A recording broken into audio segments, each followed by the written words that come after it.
कि बिहार सरकार के शिक्षा विभाग जो है ना और शिक्षा विभाग के अधिकारी या तो एकदम लापरवाह है या जानबूझकर अभ्यर्थियों को ये लोग गुमराह करते हैं। शिक्षा मंत्री भी वही काम कर रहे हैं, उनके तो बात का कोई मतलब वजन ही नहीं, कोई वैल्यू ही नहीं है। वो सुबह में कुछ और बोलते हैं, शाम को कुछ और बोलते हैं। या यही बैठक शिक्षा विभाग को पहले करना चाहिए था।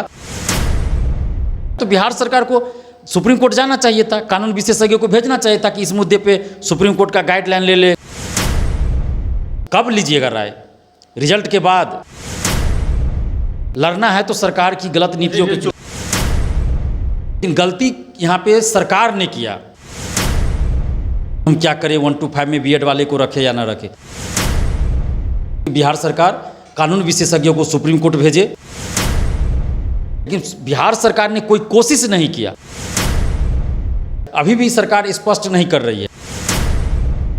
बिहार में शिक्षा भर्ती हो या किसी और भी मुद्दे हो, लेकिन धांधली जरूर होता है। इस बार बिहार में जो शिक्षा भर्ती 1,70,000 कुछ सीटों के लिए जो वैकेंसी निकले, उसमें लगातार सवालों में घिरे हुए थे। वैसे में लेकर उनके रिजल्ट को लेकर अभी सवालों में घिरे कि उनके रिजल्ट कब आएगा। ऐसे में मेरे साथ बातचीत करने के लिए छात्र नेता दिलीप जी हैं। ये बताइए, बीपीएससी के जो तमाम एग्जाम होते हैं उसे में हमेशा उसमें सवाल घेरा रहता है, लेकिन इस बार भी अभी जो एग्ज़ाम हुआ उसमें अभी रिजल्ट को लेकर काफ़ी चर्चा चल रही है कि रिजल्ट कब आएगा। एक तरफ डिलेड का अभ्यर्थी भी हंगामा कर रहे थे। देखिए, बीपीएससी से पहले जो परीक्षाएं होती थी 1 साल पहले तक, उसमें बहुत ज़्यादा धांधली सेटिंग होती थी। लेकिन अभी का जो बीपीएससी है वो बदला हुआ है और बहुत अच्छा से एग्ज़ाम कंडक्ट हो रहा है। शिक्षक बहाली के लिए भी जो परीक्षा हुई है उसमें भी बहुत अच्छे से परीक्षा कंडक्ट हुई है। तो धांधली का आरोप हम लोग उस पर परीक्षा पे नहीं लगा रहे, लेकिन हाँ, अभ्यर्थियों की परेशानी बहुत ज़्यादा बढ़ी है। शिक्षा विभाग की लापरवाही कह लीजिए या साजिश कह लीजिए, उसके वजह से। जैसे कि 1 to 5 से बीएड वाले को बाहर किया गया, सुप्रीम कोर्ट का आदेश था, 11 अगस्त को सुप्रीम कोर्ट का आदेश आया। तो उसी समय से हम लोग ये मांग कर रहे थे सरकार से कि बिहार सरकार कानून विशेषज्ञों को सुप्रीम कोर्ट भेजे और इस बहाली के लिए सुप्रीम कोर्ट से दिशा निर्देश ले कि इस बहाली में हम क्या करें, 1 to 5 में बीएड वाले को रखे या ना रखे। लेकिन ऐसा नहीं किया गया और परीक्षा ले ली गई। अब परीक्षा के बाद अब शिक्षा विभाग ने बीपीएससी के साथ बैठक किया। यही बैठक शिक्षा विभाग को पहले करना चाहिए था, परीक्षा से पहले। और अब ये कहा जा रहा है कि बीएड वाले को बाहर कर दिया जाएगा। अभी भी सरकार स्पष्ट नहीं कर रही है। अभी भी कहा जा रहा है कि कानून विशेषज्ञ से राय लेंगे। तो कब लीजिएगा राय? रिजल्ट के बाद कब लीजिएगा? अभी भी तो जल्द करना चाहिए ना। और जो भी स्थिति हो स्पष्ट करना चाहिए सरकार को बीएड वालों के बारे में, ताकि जो बीएड के स्टूडेंट्स हैं 3,90,000 के आसपास संख्या है इनकी, जो 1 to 5 में शामिल है, तो वो सच्चाई जान ले, किसी तरह से मतलब गलतफहमी में ना रहे, गुमराह ना हो। और जो डीएलएड के अभ्यर्थी है उनको भी हम कहेंगे कि आप लोग भी मतलब किसी के बहकावे में मत आइए। बहुत सारे लोग डीएलएड वाले को उकसा रहे हैं कि केस करो केस करो। आपको केस करने की जरूरत कहाँ है? सुप्रीम कोर्ट ने तो आदेश दिया है कि डीएलएड वाले ही योग्य माने जाएंगे 1 to 5 में। तो आप अलग से केस क्या कीजिएगा? तो कुछ लोग हैं जो चंदा वसूली करेंगे, केस के नाम पे पैसा उगाही करेंगे, तो उन लोग दलालों के चक्कर में ना पड़े। और बीएड हो या डीएलएड अभ्यर्थी हो, सबसे आग्रह करेंगे कि आप लोग आपस में ना लड़े। लड़ना है तो सरकार की गलत नीतियों के खिलाफ। सुप्रीम कोर्ट का जो फैसला है वो सही फैसला है।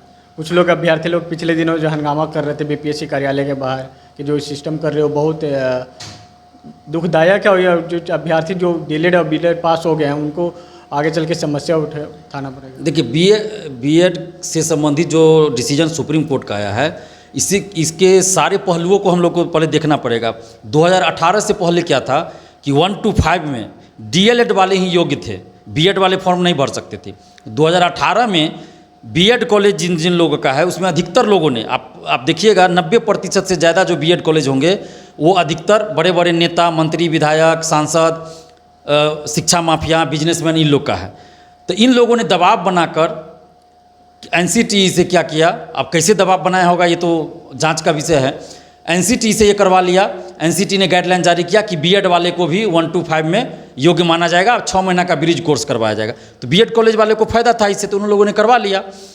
मामला राजस्थान हाई कोर्ट में गया, वहाँ डिसीजन आया कि भाई बीएड वाले योग्य नहीं होंगे। फिर सुप्रीम कोर्ट मामला गया, तो सुप्रीम कोर्ट में लंबी बहस चली है, उसके बाद डिसीजन आया है।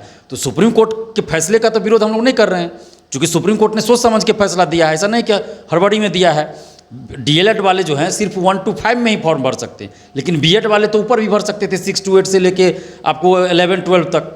तो बीएड वालों के लिए, लेकिन गलती यहाँ पे सरकार ने किया, एनसीटीई ने किया कि उन लोगों ने पहले मौका दे दिया और फिर बाद में सुप्रीम कोर्ट का आदेश आया तो वो लोग चुप्पी साध लिए और बीएड अभ्यर्थियों की गलती तो नहीं थी, उनको तो मौका दिया गया तब उन्होंने बीएड किया और सीटेट पेपर 1 पास किए तो वो 1 to 5 के लिए फॉर्म भरे। बिहार सरकार ने यहाँ पे गलती क्या किया कि जब आप फॉर्म निकाले, वैकेंसी आपने निकाली, फॉर्म भरा लिया, जब एडमिट कार्ड जारी हो गया उसके बाद सुप्रीम कोर्ट का आदेश आया तो बिहार सरकार को सुप्रीम कोर्ट जाना चाहिए था, कानून विशेषज्ञों को भेजना चाहिए था कि इस मुद्दे पे सुप्रीम कोर्ट का गाइडलाइन ले ले, कुछ दिशा निर्देश ले ले, आदेश ले ले कि भाई ये बहाली पहले से चली आ रही है। सुप्रीम कोर्ट जो भी आदेश देता उसका पालन तो सबको करना है, लेकिन बिहार सरकार ने कोई कोशिश नहीं किया। ये गलती बिहार सरकार की है और शिक्षा विभाग की है। कहाँ चूक रही है कि बिहार सरकार कोशिश नहीं की है? शिक्षा मंत्री एक तरफ जो कहते हैं कि हम उच्चतम शिक्षा और रोजगार की बात करते हैं, कल ही उन्होंने कहा कि फिर शिक्षा भर्ती के लिए कुछ और वैकेंसी आने वाला है, लेकिन जब इस तरीके से सुप्रीम कोर्ट फैसला उठा रही है तो इस पर भी तो बिहार सरकार को कुछ तो दिशा निर्देश देना चाहिए। देखिए, बिहार सरकार के शिक्षा विभाग जो है ना और शिक्षा विभाग के अधिकारी या तो एकदम लापरवाह है या जानबूझकर अभ्यर्थियों को ये लोग गुमराह करते हैं, दिग्भ्रमित करते हैं। शिक्षा मंत्री भी वही काम कर रहे हैं, उनके तो बात का कोई मतलब वजन ही नहीं, कोई वैल्यू ही नहीं है। वो सुबह में कुछ और बोलते हैं, शाम को कुछ और बोलते हैं, उनकी बात का वैल्यू तो उनके शिक्षा विभाग में नहीं है, तो बाहर क्या रहेगा। तो कम से कम नीतीश कुमार जी जो मुख्यमंत्री हैं बिहार के और उप मुख्यमंत्री तेजस्वी यादव जी को तो इस पर पहल करनी चाहिए थी, तो किसी ने कोई पहल नहीं किया, सब चुप्पी साधे रह गए और 3,90,000 बीएड वाले को गुमराह करते रह गए सब लोग कि बीएड वालों के लिए खुशखबरी आएगी तो ये होगा वो होगा कह के गुमराह करते रहे सभी लोग। अरे सच एक ना एक दिन सामने आता है। अगर 11 अगस्त को सुप्रीम कोर्ट ने आदेश दिया तो उसके बाद बिहार सरकार स्पष्ट कर देती कि हाँ 1 to 5 में अब नौकरी नहीं देंगे बीएड वालों को, वो लोग एग्ज़ाम देने नहीं जाते।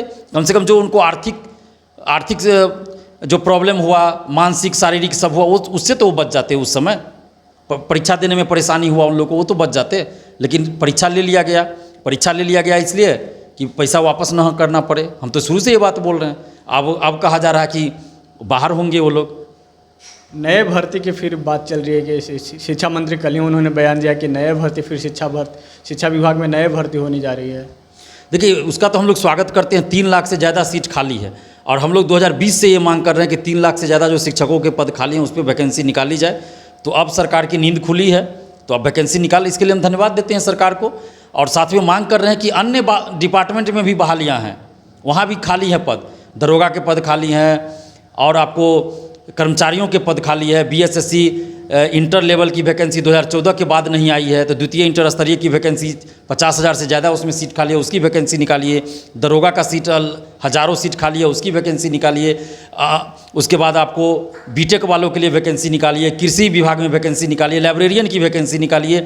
सारे पद खाली हैं, तो उन सब पे 6 लाख से ज़्यादा पद खाली हैं। तो सभी पे वैकेंसी, सब डिपार्टमेंट में कम से कम कुछ वैकेंसी दीजिए कि जो कोर्स वो लोग किए हैं उनको फ़ायदा हो। अभी क्या है, शिक्षक भर्ती आप कर रहे हैं तो इसमें जो शिक्षक भर्ती के लिए जो योग्य हैं, जो पात्रता रखते हैं वही लोग फॉर्म भर सकते हैं।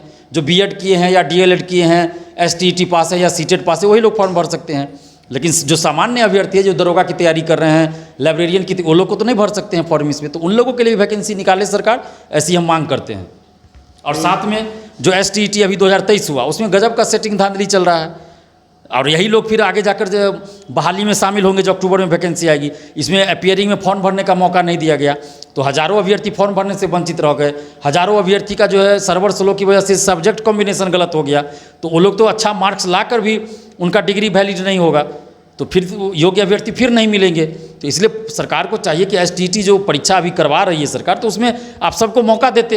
अभी तो मौका ही नहीं मिला, और जो परीक्षा हो रही है जिनको मौका मिला उनको भी धांधली सेटिंग हो रहा है। रोज़ खबरें आ रही हैं। आज भी पटना के एक सेंटर पे खेमनी चक में कोई सेंटर है, वहाँ से हमें फ़ोन आया है स्टूडेंट्स का कि चीट पहुँचाया जा रहा है। अब सोचिए, मैट्रिक इंटर की तरह आंसर लिख के पुर्जा पे पहुँचाया जा रहा है, जिससे पैसा लिया होगा उसको पहुँचाया जा रहा है। परसों दानापुर के एक सेंटर पे ये घटना हुई, गया में हुआ, छपरा में हुआ, हर जगह ये घटना हो रही है। पिछले दिनों बीपीएससी ने एक बहुत बड़ी पहल की थी कि कंट्रोल रूम बनाया था, उसके बाद भी इस धांधली हुआ। इस बार भी कह रहे हैं कि अभी स्टेट का बीपीएससी ने परीक्षा लिया तो वो तो बहुत अच्छे से लिया था। अभी एसटीईटी की परीक्षा ये बीएसवी बिहार विद्यालय परीक्षा समिति आयोजित करवा रही है, जिसका कि रिकॉर्ड है कि आज तक एक परीक्षा सही से नहीं कंडक्ट करवा पाई है। भले वो मीडिया में आके आनंद किशोर जी बोल दे, रिकॉर्ड बना दे कि इतना लाख का रिजल्ट हम 15 दिन में दे दिए मैट्रिक का, इंटर का, लेकिन सही से आज तक कोई काम नहीं हुआ है बिहार विद्यालय परीक्षा समिति के द्वारा। एसटीईटी 2019 का भी वही हाल, 23 का भी वही हाल हो गया। तो ये निगरानी होनी चाहिए ना, कहाँ कोई न सीसीटीवी कैमरा कहीं न कुछ, कोई काम ही नहीं हो रहा है। लोग मोबाइल लेके अंदर जा रहे हैं, चीट पुर्जा पहुंचाया जा रहा है, आंसर उसको पहुंचाया जा रहा है, यानी कि क्वेश्चन बाहर गया होगा तब तो आंसर पहुंचाया जा रहा है। यानी कि पेपर लीक है आपका। तो कैसी परीक्षा ये हो रही है? चूक कहाँ हो रही है? एक तरफ शिक्षा मंत्री कहते हैं कि बिहार में हम शिक्षा को अच्छे उचले स्तर तक पहुंचाने की बात करते हैं। आनंद किशोर लगातार चेयरमैन हैं बोर्ड के और उनको लगातार जिम्मेदारी दी जा रही है, लेकिन इस बार भी एग्जाम हो रहा था उसमें देखिए बिहार में अफसरशाही हावी है और सरकार का जैसे लगता है कोई कंट्रोल नहीं है। यहाँ तक कि मुख्यमंत्री जी का लगता है कि कंट्रोल नहीं है। नहीं तो मुख्यमंत्री आवास के बगल में 2 डिपार्टमेंट आपस में लड़े, बीपीएससी और शिक्षा विभाग में इस तरह का लेटर वार चले, ये तो संभव नहीं था। लेकिन ऐसा लग रहा है कि जैसे मुख्यमंत्री जी का भी कंट्रोल नहीं है अपने अधिकारियों पे। अधिकारी को जो मन हो रहा है वो अपना कर रहे हैं। तो इस तरह से तो कानून व्यवस्था और व्यवस्था नहीं चलती है ना, इसमें सुधार की ज़रूरत है। चलिए, ये थे छात्र नेता दिलीप। इनका साफ तौर पे कहना था कि जो अभी जो एग्ज़ाम करवा रही है बिहार विद्यालय परीक्षा समिति स्टेट का, उसमें पूरी तरीके से धांधली चल रहा है। और चेयरमैन लगातार जो है, चेयरमैन कई वर्षों से आनंद किशोर बने हुए हैं चेयरमैन, लेकिन उनके ही राज में इस तरीके से धांधली होती है तो कहीं ना कहीं शिक्षा विभाग पर सवाल खड़ा होना लाजमी है। सहयोगी रंजित के साथ विवेक रंजन, पटना।